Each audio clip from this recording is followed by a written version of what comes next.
Story 1. I used to deliver pizzas when I was younger. Small town place, nothing special.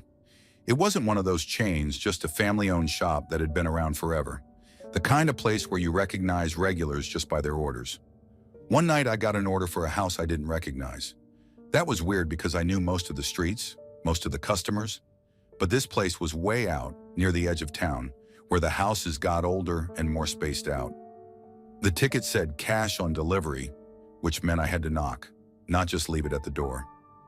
The drive was long, mostly empty road with only a few streetlights, and by the time I pulled up, the house was just a dark shape against the trees.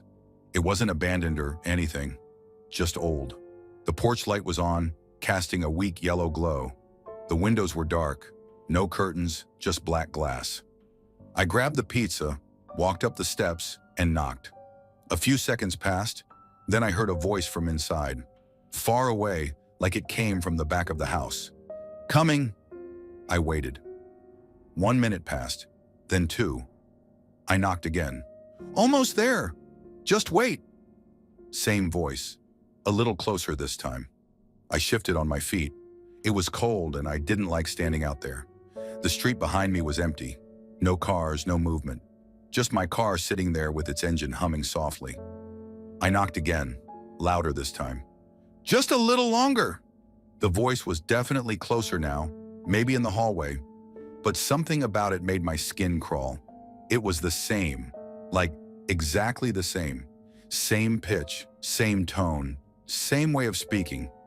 Not like someone getting closer while talking, but like a recording being played at different volumes. I should have left. I don't know why I didn't. Maybe because I had the pizza in my hands. Maybe because I still hadn't been paid. Maybe because I was just standing there frozen, waiting for something to make sense. A shuffling noise came from the other side of the door. Slow, dragging sounds. Then the knob turned and the door creaked open. I expected someone to be standing there. Instead, I was looking down. A man grinned up at me from the floor.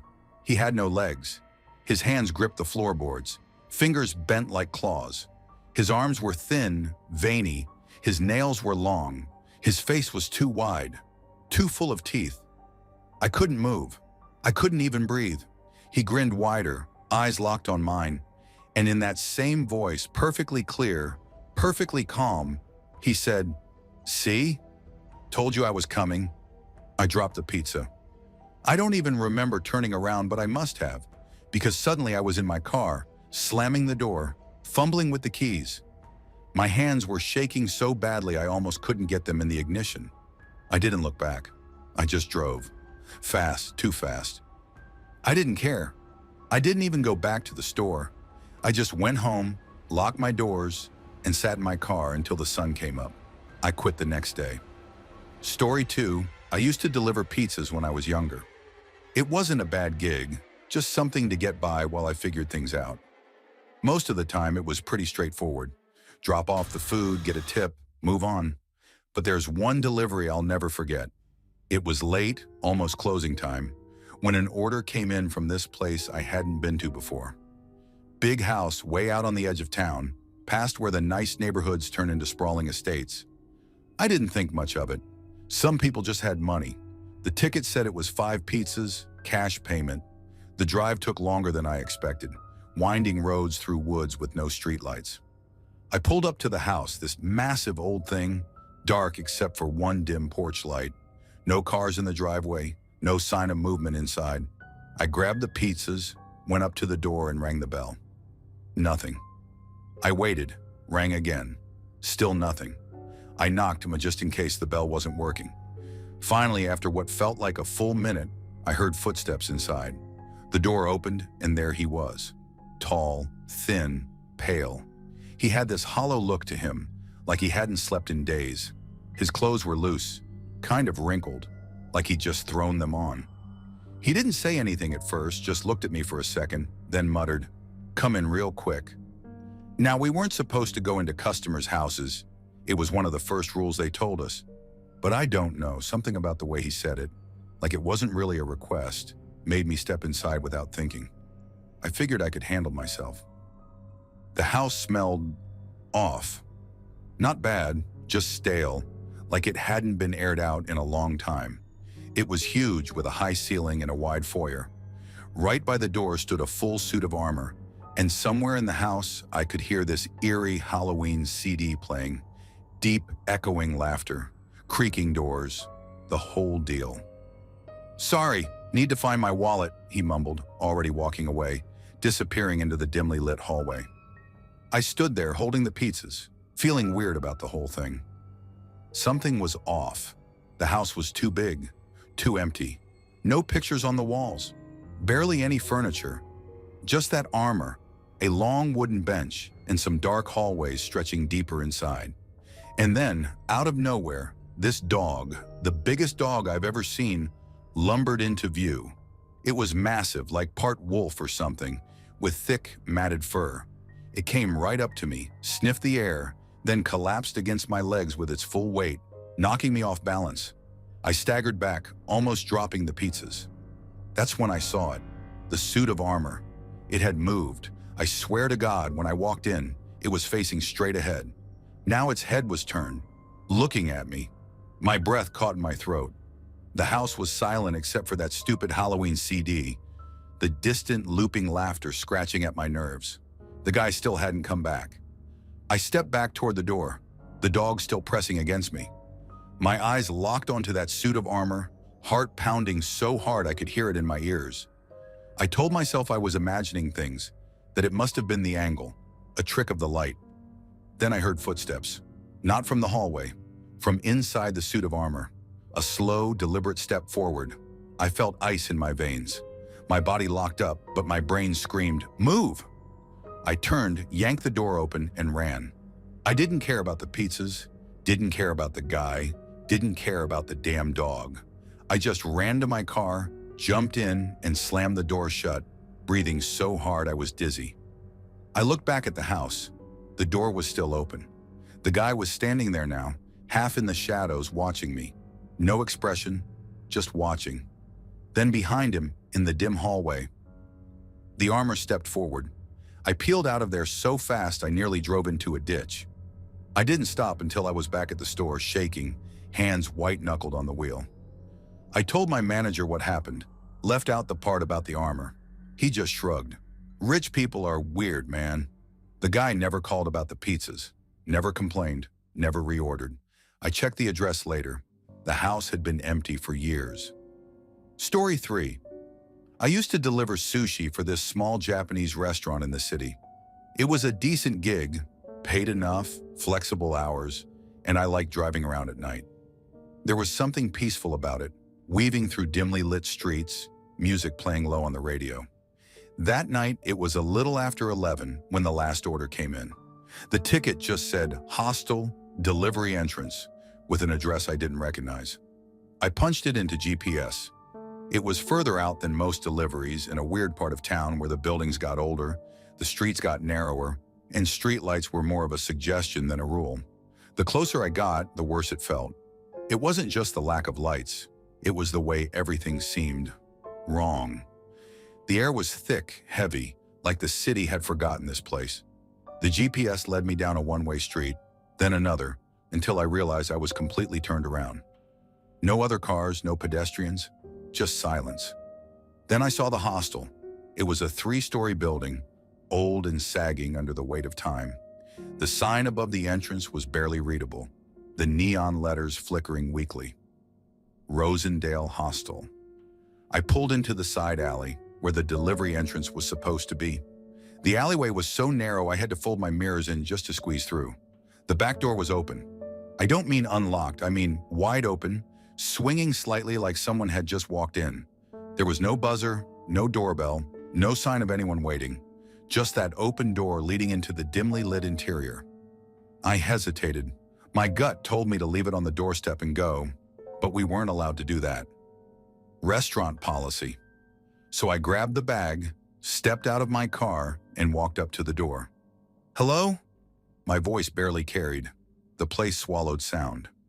I stepped inside. The hallway stretched forward, dimly lit by a few buzzing fluorescent lights, peeling wallpaper, dark stains on the wooden floor. I could hear something in the distance, low murmuring, like a group of people whispering all at once. I walked in further. A sign on the wall read "Reception" with an arrow pointing down the hall. As I moved forward, the murmuring stopped, completely, like someone had hit pause on a recording. Then a soft creak. I turned. A girl stood at the far end of the hallway, barefoot, dressed in a loose nightgown. Her head was tilted slightly, watching me. She had long, dark hair that hung in front of her face, but I could see one eye peeking through the strands. My mouth went dry. Hi, sushi delivery." She didn't respond. I took a step forward and she took one back, disappearing into a doorway without a sound. I exhaled, forcing a chuckle. Probably just a guest, maybe sleepwalking or something. I needed to find the reception desk, drop this food off, and get the hell out. I followed the sign, rounding a corner into a small lobby area. It was empty. No front desk, no computer, just a worn-out couch and a staircase leading up. Something about that staircase made my skin crawl. The steps were covered in old, faded carpet, and the banister looked warped, like too many hands had gripped it over the years. A sound came from upstairs, soft, rhythmic tapping, bare feet on wood, then giggling. Not just one person, multiple voices, high-pitched, hushed, like they were sharing a joke they didn't want me to hear. I stepped back, bumping into something. My heart nearly stopped. It was another girl. She was standing right behind me. I stumbled forward, spinning around. She just stood there, staring. Her lips were slightly parted, her breathing shallow. She looked exactly like the first girl, the same long, dark hair, the same nightgown. "Did someone order sushi?" My voice came out weaker than I wanted. Her mouth moved, forming silent words. Then she turned and walked away, disappearing into another hallway. I had enough. I dropped the bag of food on the couch. Screw the policy, I was leaving. I turned back toward the exit, but the hallway wasn't empty anymore. They were standing there, at least 10 of them. Girls, all identical, all dressed in the same nightgown, lined up along the hallway, motionless, watching me. The lights flickered. A deep buzzing sound filled the air, vibrating through my skull. My breath came in short gasps. I forced my feet to move, stepping backward. One of them took a step forward, then another. Their bare feet made no sound on the floor. They moved in perfect unison, slowly closing the distance. I bolted. I ran full speed toward the alley exit, slamming into the door with my shoulder. It didn't budge. My fingers scrambled at the handle, twisting, pulling, a breath on my neck. I turned my head just slightly. One of them was standing right behind me. Her face was inches from mine, hair covering everything except one eye. It was wide, too wide, the whites bulging, pupils locked onto mine. Then she grinned. The door burst open behind me, and I fell backward onto the pavement. My car was still running. I scrambled up, lunged inside, and slammed the door shut, locking it. The alley was empty. I was gasping, shaking, my hands white-knuckled on the wheel. I reversed so fast my tires screeched, nearly slamming into the wall before I found my way out of that maze of streets. I didn't stop driving until I was back at the restaurant. The manager looked up when I stumbled in. "You okay?" I shook my head. "That hostel, the one on Rosendale?" She frowned. "What hostel?" I pulled out my phone, checked the order history. No record of the delivery, no address, no order, nothing. The next day I drove back, just to prove to myself I wasn't losing it. I found the street, I found the alley. But where the hostel had been, there was nothing. Just an empty lot, overgrown, forgotten, like it had never been there at all. Story 4. I had just started working for a local delivery company. It wasn't anything fancy, just dropping off clothes and laundry to customers who paid for doorstep service. The pay was decent, and I needed the job, so I took it. Simple enough. I figured most deliveries would be to regular homes, apartments, maybe the occasional business. Then on my first day, I got sent to that house. It was on the edge of town, where houses got sparse and the roads turned to cracked asphalt and gravel. My GPS had me turn down this long, tree-covered driveway that I almost missed because the mailbox was rusted and leaning, numbers barely visible. The place was buried under heavy branches, shadowed even in the middle of the afternoon. The air smelled damp, like moss and old wood. As I pulled up, the house itself came into view, and my gut instantly told me something was off. It was big but looked wrong, like it had been built in the sections over decades by different people who never spoke to each other.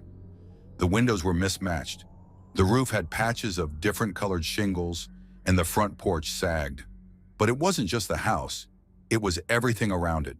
Totems, mannequins, dolls. They were everywhere, staked into the ground, nailed to trees, sitting on the porch steps. A ring of tall wooden figures with hollowed-out eyes stood in the yard, their faces twisted and weathered. Some looked burned. Others had symbols carved into them, deep grooves like something had clawed through the wood. Mannequins, some missing limbs, were positioned facing the driveway. Their plastic hands were stained, some with what looked like old paint, others with something darker. And the dolls, dozens of them, scattered in random places, sitting on the porch railing, hanging from the eaves like wind chimes. Their eyes followed me, some cracked, others covered in grime, all grinning. I felt my throat tighten. "This is a joke," I muttered. "This has to be some kind of sick joke." But the delivery slip was real, the house was real, and someone was expecting their order. I grabbed the bag from the passenger seat, swallowed hard, and got out. The gravel crunched under my feet. Every step made me feel more exposed. There was no doorbell, just a heavy iron knocker shaped like a snarling wolf's head. I hesitated before slamming it twice. The sound echoed through the house. Silence followed. Then shuffling footsteps. The door creaked open. A man stood there, tall, gaunt. He wore a plain black hoodie, the hood pulled up, and over his face, a mask. Not a medical mask, not a Halloween mask. It was a full handmade thing, stitched together from what looked like burlap. Uneven eye holes cut out, a slit for the mouth. No expression, no movement, just silence. I held up the bag. Delivery for..." I checked the slip. There was no name, just the address. "For this house." He stared at me, or at least I thought he did. I couldn't see his eyes, but I felt them on me. Heavy, like weights pressing into my chest. Seconds stretched too long. I cleared my throat. "You, want to sign, or..." His hand shot out, fast, grabbing the bag from me. I jerked back. "Okay, cool, got it." Still, he didn't speak. He just stood there, holding the bag, mask tilting slightly, like he was studying me. Something moved behind him. I saw it just over his shoulder, deep in the house, past the dim hallway. A shadow, not a normal one. It was tall, too tall. Its limbs were long, jagged, not quite human. It didn't move like a person. It shifted, like it was struggling to stay in shape, like it was slipping between something. I blinked. The shadow was gone, but I knew I saw it. A sudden pressure built in my skull, like the air had thickened. My stomach twisted. Everything inside me screamed to leave. I took a step back. "All right, man, enjoy your stuff." The masked man's head tilted again. Then finally he spoke. Just one word. "Run." My body reacted before my brain did. I bolted, sprinting back to my car, gravel skidding under my shoes, breath caught in my throat. I yanked the door open, jumped in, and slammed it shut just as I saw movement in my rearview mirror. Not the man, not even human. Something crawled out from the house, too fast, too unnatural. It was low to the ground, its limbs bending wrong, its skin stretched tight and dark. It twitched forward like it wasn't used to moving in this world. I didn't stick around to see more. I gunned the engine and peeled out of there, tires kicking up dust and stones. My heart slammed against my ribs, my hands shaking so bad I could barely grip the wheel. I kept driving, didn't stop, not until I was miles away, back in familiar streets, surrounded by normal houses with normal people. My phone buzzed in the cup holder. New delivery request. I stared at it, still breathing hard. Then I swiped left, quit the app, and never went back. I don't know what the hell I saw in that house. and I never want to find out. Story 5. I used to deliver pizzas for a little local joint just outside town. Nothing fancy, mostly the same regulars, but every now and then I'd get an order way out in the sticks. Middle of nowhere, long gravel driveways, houses tucked so far back into the woods you wouldn't even know they were there if it weren't for the porch light. That night it was late, maybe 10:30, close to closing. We usually didn't deliver past 10, but this guy called just in time. Cash order, extra tip, sounded like some old guy over the phone. Address was a good 20-minute drive down a county road I'd never been on before. My manager said it was fine, so I took it. The drive was quiet, nothing but trees on either side of the road, and barely any houses. Just blackness stretching out beyond my headlights. Then I found the driveway. It was one of those weird ones with a partial fence. Just a corner of fencing on either side of the entrance. Like a gate used to be there, but wasn't anymore. And both sides had "Beware of Dog" signs nailed to them. Big, bright yellow ones. I pulled in slow, keeping an eye out for a dog. I've dealt with plenty of dogs on deliveries, usually just a bunch of barking and sniffing. Every now and then, some big mutt would lunge at me. But as long as you didn't act scared, you were fine. As I rolled up, I thought I saw something at the far end of the driveway, just outside the reach of my headlights. Two glowing eyes. They didn't move, didn't blink, just hovered there, reflecting back at me. Damn, I muttered. That had to be one big-ass dog. I sat there for a second, debating if I should honk or just walk up. I didn't see a chain or a fence past the entrance, so I figured maybe it was a loose farm dog. But I didn't hear barking. Most big dogs bark. Even lazy ones at least growl or whine when a stranger pulls up. I grabbed the pizza bag from the passenger seat, but I kept glancing up at those glowing eyes in the dark. They hadn't moved an inch, just watching. I shook it off. It was just a dog. I'd be in and out in a minute. I stepped out and opened the back door to grab the 2-liter soda. That's when I heard it. Heavy, pounding footsteps. Not running, not sprinting, stampeding. The ground vibrated under me, like something was barreling toward me at full speed. I didn't think. I just reacted. I grabbed the pizza bag, slammed the door shut, and whipped around, expecting some huge dog midair, teeth bared, about to take me down. But there was nothing there. Nothing. The driveway stretched out in front of me, empty. The trees at the end of the driveway stood still. No wind, no sound. Just the buzzing of the engine and my own heartbeat hammering in my ears. My chest tightened. I took a step back, closer to the car. The hairs on my arms stood up. Then I noticed it. The glowing eyes, they were gone. I swallowed hard, glancing around, feeling more exposed by the second. Maybe I imagined it. Maybe it was my own footsteps crunching on the gravel. Maybe something scraped against the side of my car. Long, slow, a dragging sound, like nails raking down the metal. I whipped around so fast I nearly lost my balance. Still nothing. The car sat there untouched. The darkness past my headlights looked just the same as before. Silent, motionless. But my body screamed at me to move. Screw the pizza. Screw the tip. I jumped back in, slammed the door, and locked it. My hands shook as I threw the car in reverse, my foot slamming the gas before I even looked back. Gravel spun under my tires. I shot backward, nearly hitting one of those damn fence posts, and then I saw them. Not in front of me, not to the side, in my rear-view mirror. Eyes, a dozen of them, maybe more. Low to the ground, too high for dogs, too low for deer. They reflected the red glow of my brake lights, motionless, unblinking. And then, they started moving. Fast. I floored it. I didn't care about the driveway, didn't care about potholes or scratching up the undercarriage. I just wanted out of there. The second I hit the road, I spun the wheel so hard the tires skidded. My headlights swept over the entrance for half a second, and I swear to God, something was standing just behind that fence.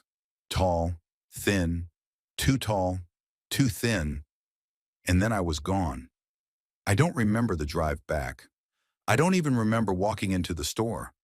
I must have looked like I'd seen a ghost because my manager took one look at me and asked what the hell happened.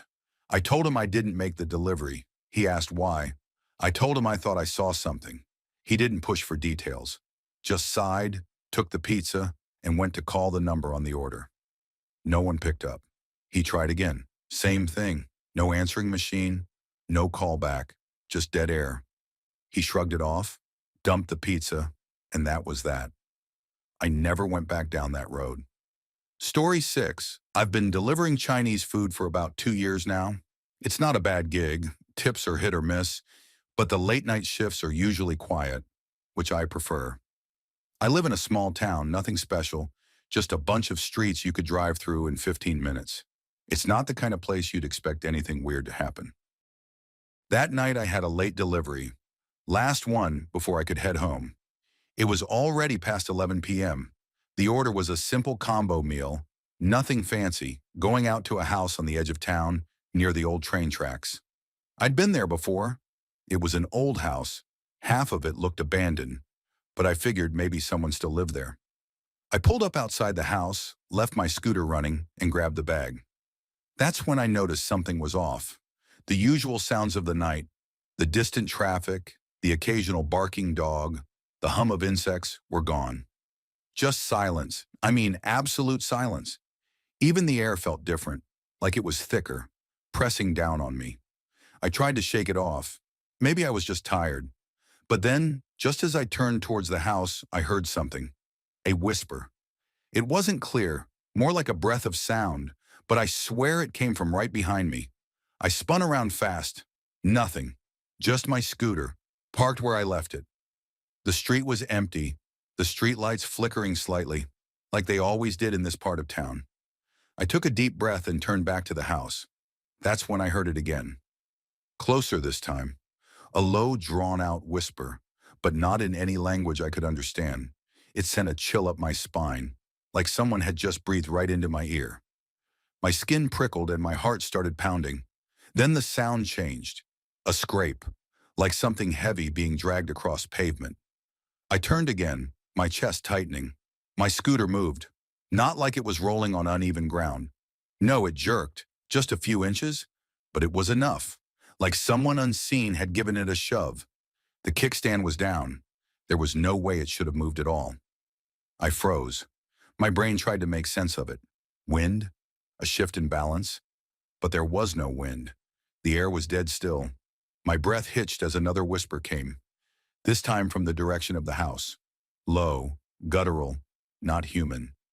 That's when I heard something that made my stomach drop. The sound of laughter. Not normal laughter. It was high-pitched, broken, like someone choking on their own voice. It came from everywhere and nowhere at once. I dropped the food. Screw the delivery. Screw the tip. I turned, lunged for my scooter, but before I could grab it, a gust of cold air slammed into me, knocking the breath from my lungs. The laughter twisted, turning into a moan, stretching into something long and inhuman. I didn't think. I just ran. Left the scooter. Left everything. My legs felt heavy, like I was running through water, but I forced them to move. I ran across the street, down the sidewalk, my breath coming in gasps. The streetlights above me flickered, and for a split second I saw something. A shape. Dark. Wrong. Too tall, standing in the middle of the road behind me. The lights buzzed and went out completely, throwing everything into darkness. I didn't stop. I sprinted towards the main road, heart hammering so hard I thought I'd pass out. Finally, after what felt like forever, I saw another streetlight, glowing warm and steady up ahead. The moment I crossed into its glow, the night sounds returned.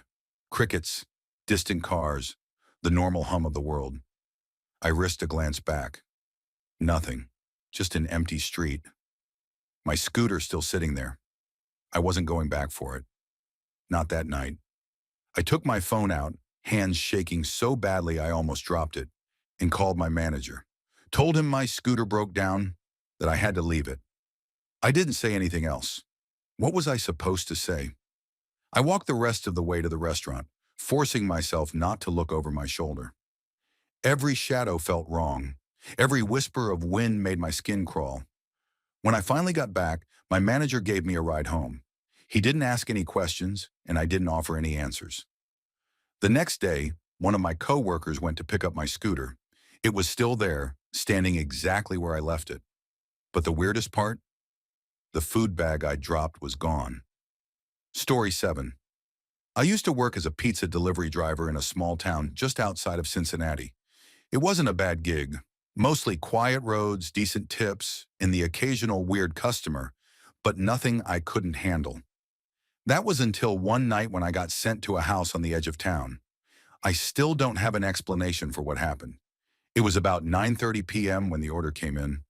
Large pepperoni, side of breadsticks, and a 2-liter of Pepsi. The address was in a neighborhood I didn't recognize, but that wasn't uncommon. Sometimes I got sent to places just outside our usual delivery zone.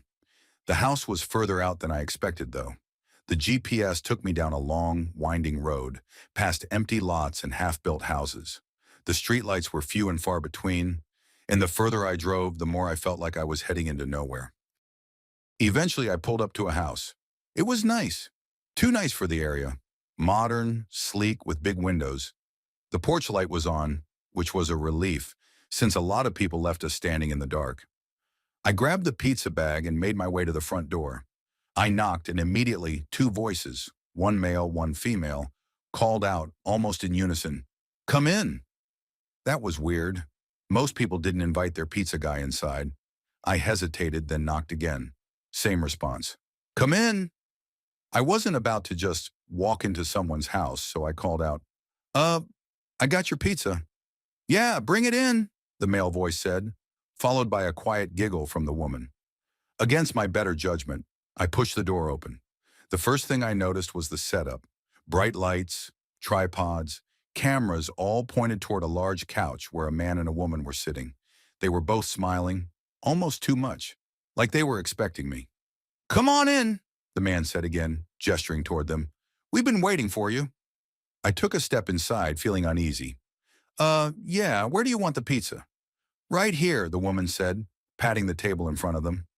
I moved forward slowly, my eyes flicking toward the cameras. They weren't normal home cameras. They looked professional, like something you'd see on a film set.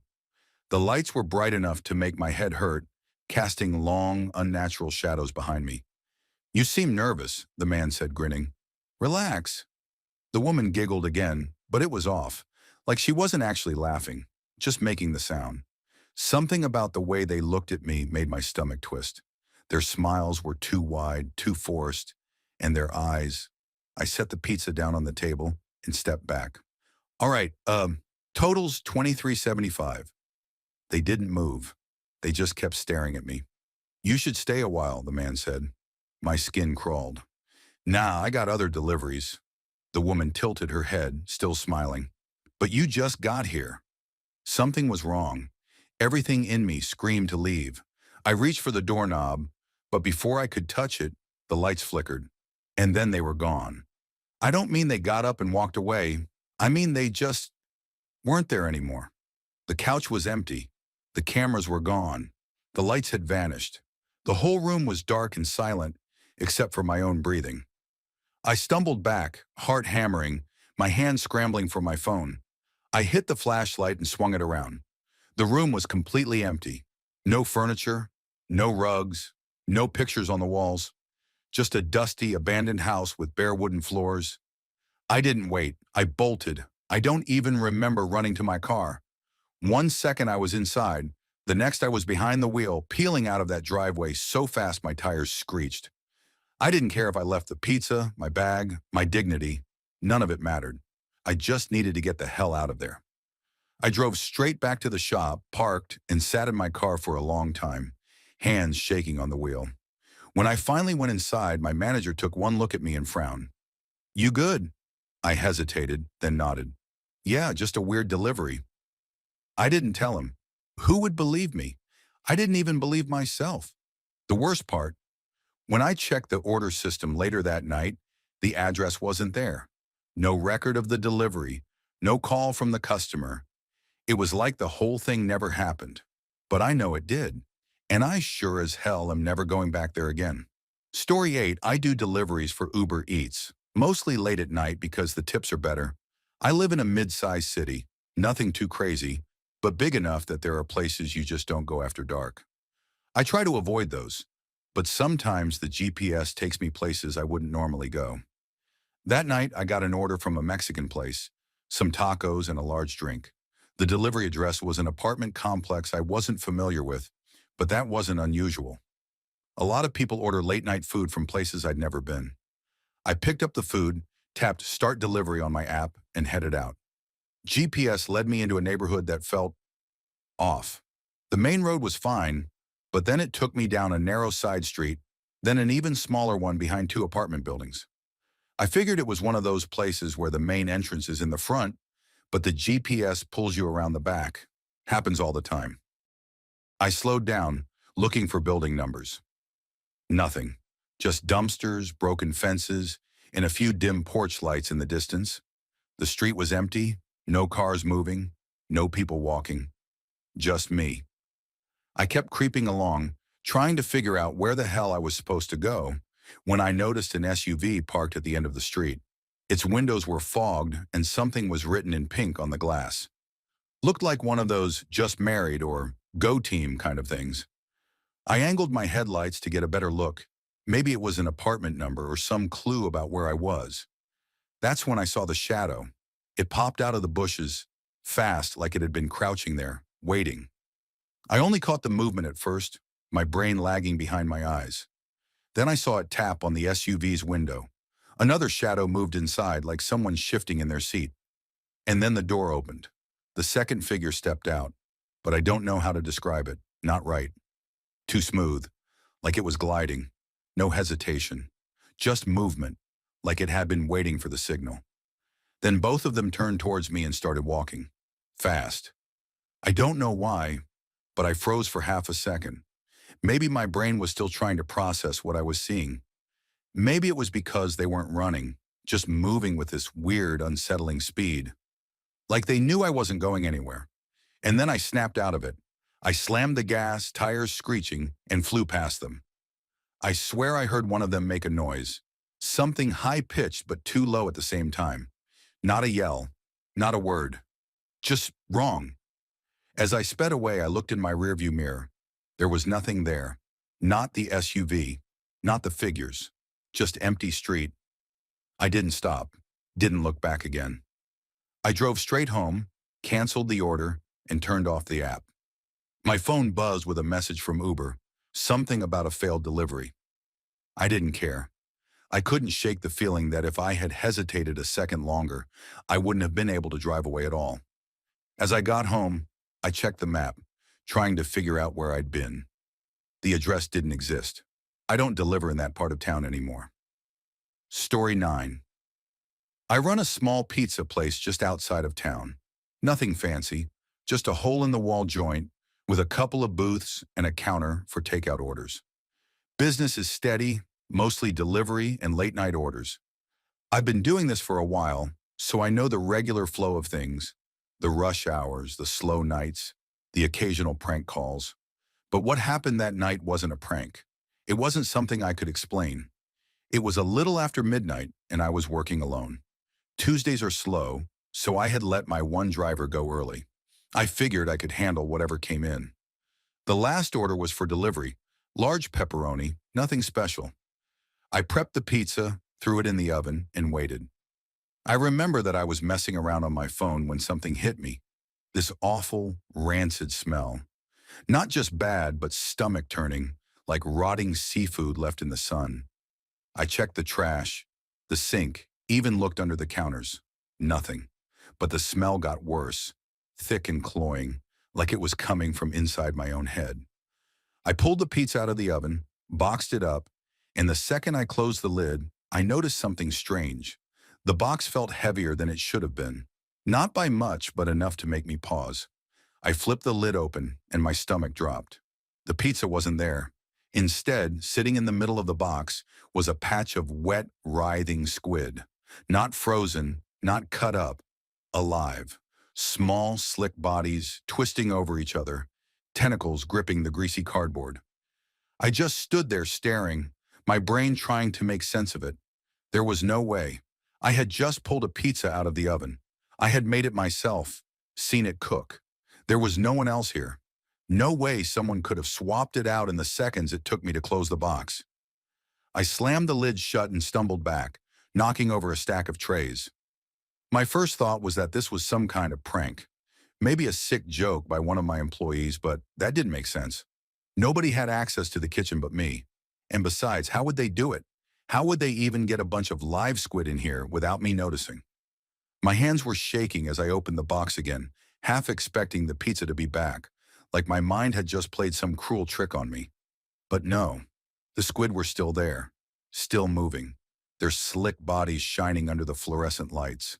One of them lifted its head, if you could even call it a head, and I swear to God, I saw something. A dark hole where an eye should be, something shifting inside, like it was looking at me. The smell hit me again, stronger this time. I gagged and slammed the box shut. I didn't know what to do. I was frozen, caught between my own disbelief and the undeniable reality in front of me. My heart was hammering. My skin felt cold, like I had stepped into a freezer. I wanted to throw the box away, burn it, get it as far away from me as possible. But something in me, some horrible, sick curiosity, made me open it one last time. The squid were gone. The box was empty. Just a few smears of grease and sauce where the pizza should have been. No sign that anything else had ever been inside. I stood there for a long time staring at the box, my mind spinning. I checked the floor, the counters, even looked under the prep table. Nothing. No squid. No pizza. Just that lingering, rancid smell, clinging to the air like something had died in the walls. I didn't do the delivery. I couldn't. I just shut the place down and left. Drove around for a while, windows down, trying to clear my head. I kept checking the back seat like something might be there. When I finally went home, I didn't sleep. I just sat on my couch staring at the wall, my brain running in circles. Story 10. I do handyman work, small repairs, electrical fixes, that kind of thing. Nothing too complicated, mostly house calls. People call me when they don't want to deal with a busted pipe or a flickering light. I live in a small town just outside Lexington, Kentucky, and word of mouth is the only advertising I need. I've been doing this kind of work for years, but nothing, and I mean nothing, prepared me for what happened that night. It started as a simple call. An older man named Mr. Thompson had called me about a light fixture that needed a new bulb. I remember laughing about it with my wife. Who calls a handyman to replace a light bulb? But money is money, and I wasn't about to turn down an easy job. The address was way out in the countryside, past the main road, deep into the hills where houses sat far apart. By the time I got there, the sun had dipped below the trees, and the place had a kind of lonely, forgotten look. It was an old two-story farmhouse, weathered and gray, with a wraparound porch that sagged in places. No lights were on inside. The only sign of life was the old Ford truck parked in the dirt driveway. I knocked on the door. Nothing. Knocked again, harder. Then the door creaked open. An old man stood there, barely more than a shadow in the dim light. He was thin, his skin pale like he hadn't seen the sun in years. His clothes were clean but outdated, button-up shirt tucked into slacks that hung off his bony frame. He just stood there, silent, staring at me. "Mr. Thompson?" I asked, shifting the toolbox in my hand. He nodded once and stepped aside, letting me in without a word. The house smelled musty, like old wood and something faintly metallic. The furniture was sparse, just a few chairs, a couch covered in plastic, an old TV on a wooden stand. Everything was dim, even though the windows weren't covered. The only source of light was a single lamp in the far corner, its bulb flickering weakly. "The fixture?" I asked. He turned without speaking and led me to the dining room. A single overhead light hung from the ceiling, its bulb burned out. I pulled out the replacement bulb I'd brought and climbed onto a chair to swap it out. Simple enough. The moment I twisted the new bulb into place, and something shifted in the air. The lamp in the living room flickered violently. The TV turned on with a burst of static, then shut off just as quickly. The old radio on the counter crackled to life, spitting out distorted whispers before going silent again. I froze. I wasn't the only one who noticed. Mr. Thompson had taken a seat at the dining table, hands folded in his lap, staring at nothing. His eyes were wide, unblinking. Uh, that normal? I asked, trying to laugh it off. My voice sounded too loud in the dead silence that followed. Then the ceiling light I had just fixed began to flicker. Slow at first, then faster, like something was playing with the power. The TV came back on, but this time it wasn't static. It was a dark screen with something moving in the reflection. The hairs on the back of my neck stood up. I turned, half expecting to see someone behind me, but there was nothing. Just Mr. Thompson, still sitting there, still staring. "Mr. Thompson," I said, swallowing hard, "do you want me to check the wiring?" He didn't answer, didn't move, didn't blink. The flickering got worse. The entire house seemed to pulse with it. Shadows stretched and contracted as the lights dimmed and flared. My breath hitched in my throat as I caught movement from the corner of my eye. The stool by the kitchen counter slid an inch across the floor. I stopped breathing. It moved again, this time a few inches. The air in the room turned heavy, like something was pressing down on me. I stepped back, bumping into the table. The stool gave one last violent jerk and toppled over with a loud clunk. That was it. I was done. I grabbed my toolbox and took a step toward the door. But then, Mr. Thompson spoke. "You shouldn't have done that." His voice was quiet, almost a whisper, but it cut through the chaos like a knife. I turned to look at him, my stomach twisting into knots. His eyes weren't right. Too wide, too dark. "What?" I asked, but I didn't want to know the answer. "The bulb," he said. "You shouldn't have changed it." The TV screen flickered again, and for the briefest second, I saw something standing behind me in the reflection. Tall, shadowed, wrong. I didn't look back. I ran. I didn't care about my toolbox, didn't care about my money. I just bolted out the front door, down the steps and into my truck. My hands fumbled with the keys as I started the engine. The headlights flared to life, cutting through the darkness. For just a second, I saw him, standing in the doorway watching me. Not Thompson, not really. His mouth was moving, but I couldn't hear what he was saying. I didn't stay to find out. I hit the gas and tore out of there, gravel spraying behind me. I drove like hell, only stopping when I was back in town, heart hammering so hard I thought I might pass out. I never went back for my tools, never answered when the number called again. Thanks for watching. Don't leave before leaving a like to this video. Also hit the subscribe button to support my work. And as always, have a horrific nightmare, my dear.